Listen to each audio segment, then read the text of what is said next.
Hi, so I thought I'd do a video on two different things. One is what you get in your first package that comes from the hospital. At least this is what we got at Humber River Hospital. I'm not saying every hospital has this. And then the second is what you get once you go to the information session. Alright, so first you will get this. It is in, see, I got an appointment letter stating my appointment was January 31st from 1 p.m. until 4 p.m. at Humber River Hospital. It seems pretty standard because it says Ontario Bariatric Network at the top of it. So I'm assuming everybody kind of gets this kind of one.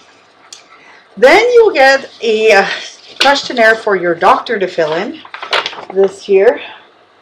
It's not that many pages. I think there is 9 pages. Yes. It says to mail it back. But I only got this package a week and a half before I had to go for my appointment. So I just went to my doctor, filled it out, and then brought it with me. I'm assuming if you cannot get to your doctor's before your appointment, this is why you mail it back. It's pretty simple though. It actually just asks like what kind of medications you're on. Why do you think this patient, you know, does she have disordered eating like binge eating, bulimia, what her mental health issues are, what her addictions, does she have any addictions that you know of, psychological factors. I guess it depends on your doctor. Like for me, I just sat with my doctor, he filled it out, and he asked me, what do you have? There also is a thing called obesity. This also tells you your eligibility.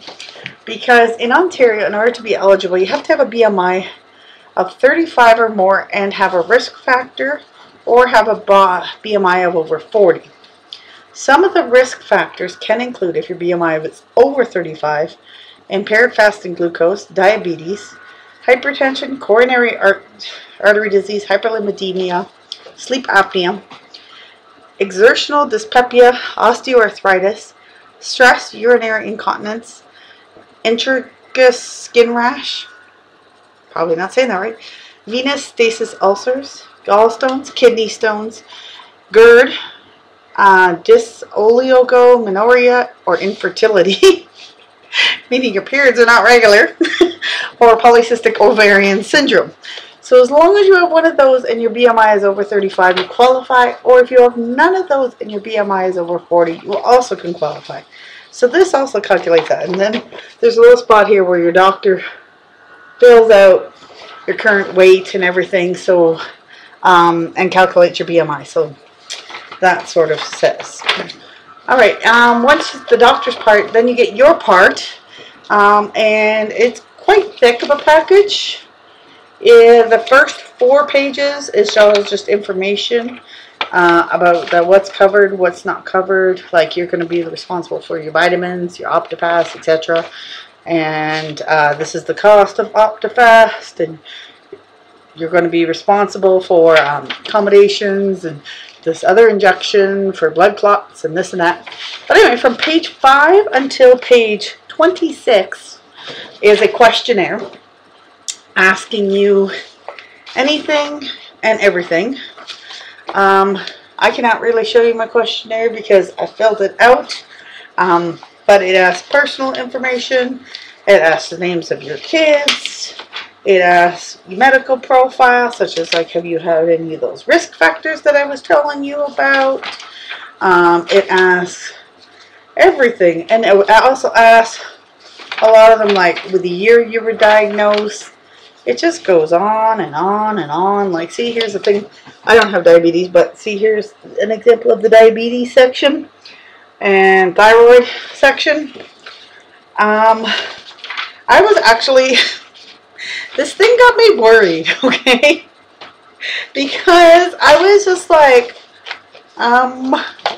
what if I say yes to it and I'm not going to qualify? So it took me a while to fill this out, and I'm so glad I kind of had 2 because I kind of filled it out and then I went and researched everything. Just because I was worried. Like I don't want to fill it out and be all the expectations and then not get approved. So I think I'm going to get approved. But anyway, then I ask you about your weight history. A little chart like this, like how much you weighed when you're born.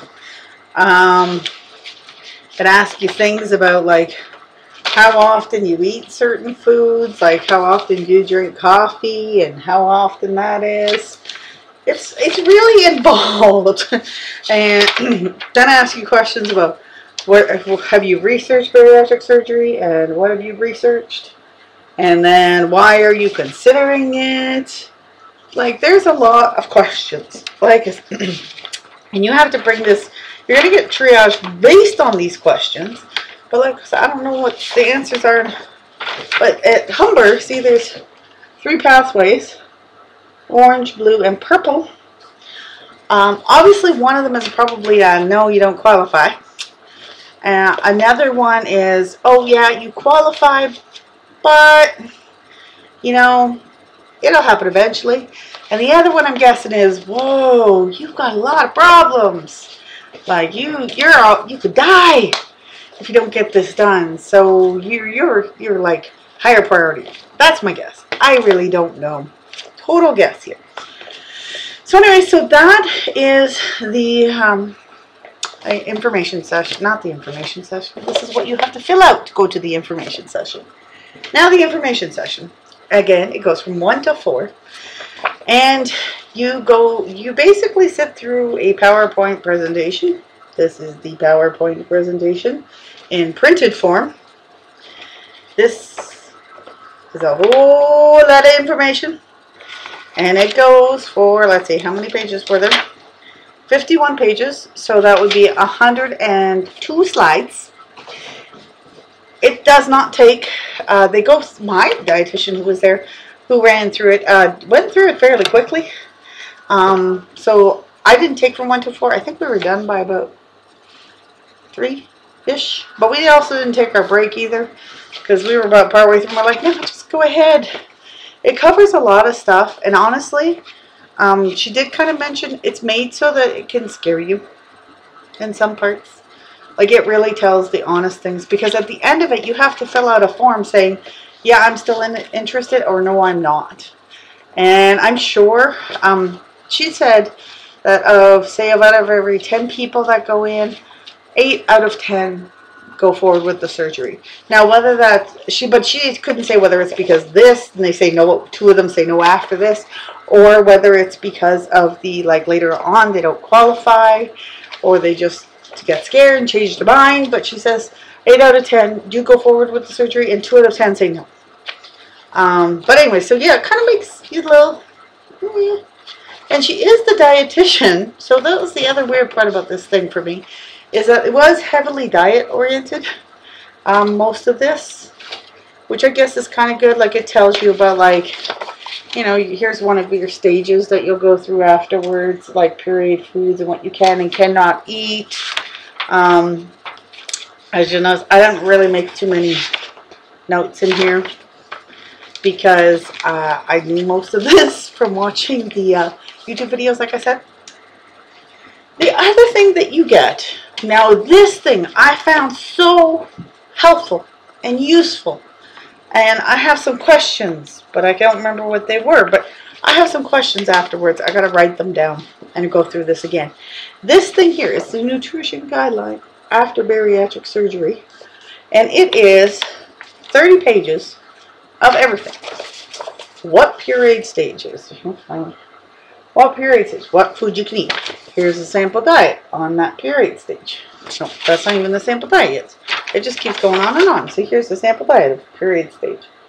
It is, like I said, about 30 pages and chock full of information about how to eat, what you can eat, what you should do. It talks about your vitamins, your minerals, what you might be able to have to take for vitamins and minerals, what you definitely have to take for vitamins and minerals, what kind of vitamins and minerals they are. See, here's another whole page all about vitamins and minerals and what kind and what they recommend, and even talks about different protein shakes here.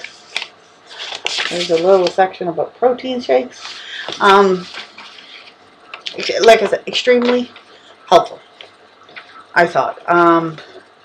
It answered a lot of questions that I've kind of had, going like, oh, well, I didn't know I could eat that. You know, there are some things it doesn't answer. Like, I've heard a lot of people talk about laughing cow cheese, but I'm not really sure when exactly you can do that.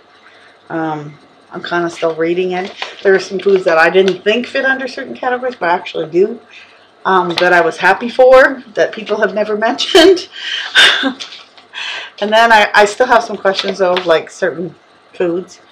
My friends always make fun of me saying I don't eat like other people do. So, you know, because I like certain weird foods that nobody else does. Like, say, I like sardines and I like anchovies. And I love cottage cheese. And I like Baby Bell, and I like the Laughing Cow, and all these other things that you're supposed to eat afterwards. I eat anyway. So, I mean, I'm in love with them. Which speaking of, before I forget about this, Laughing Cow cheese. There is actually at this one grocery store. I found it at a grocery. I call it the Asian grocery stores. I'm sorry if that's offensive to anybody, but there's this grocery store over at Finch and Albion called Sonny's. And over there, I found a cheese that was exactly like the Laughing Cow cheese, or pretty close to it. The texture's a little different, okay? It's not quite as soft, but it is also probably less than half the price. Because you got 2 rounds, which each round has like the 8 little things in it. You get 2 rounds for $3, usually, sometimes. $3 for 2 rounds? That is way cheaper than Laughing Cow cheese. So, yeah, I'm planning on buying that.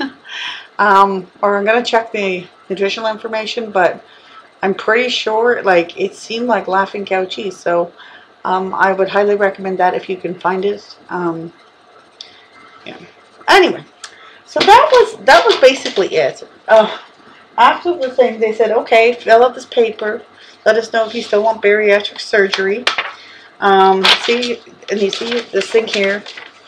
You know what you have to do. Questions or comments. Fill out an evaluation form. Hand in your patient questionnaire. And make sure you sign your little consent saying, yes, I still want to go for surgery. And they said, well, we'll talk to you in 10 to 12 weeks, we'll let you know. And you're going to have a meeting. And in order to prepare for this meeting, they give you this here, how to prepare for your first visit. You're going to need a food journal. You're going to have to discuss some things about you. You're going to have to actually have almost like a little quiz of what information you already know, she says. So you're going to have to be educated. So if you're not, educate yourself. Anyway, so that's that. That was the information session to prepare what this package says and what the other part is. Hi! If you haven't already subscribed to my channel,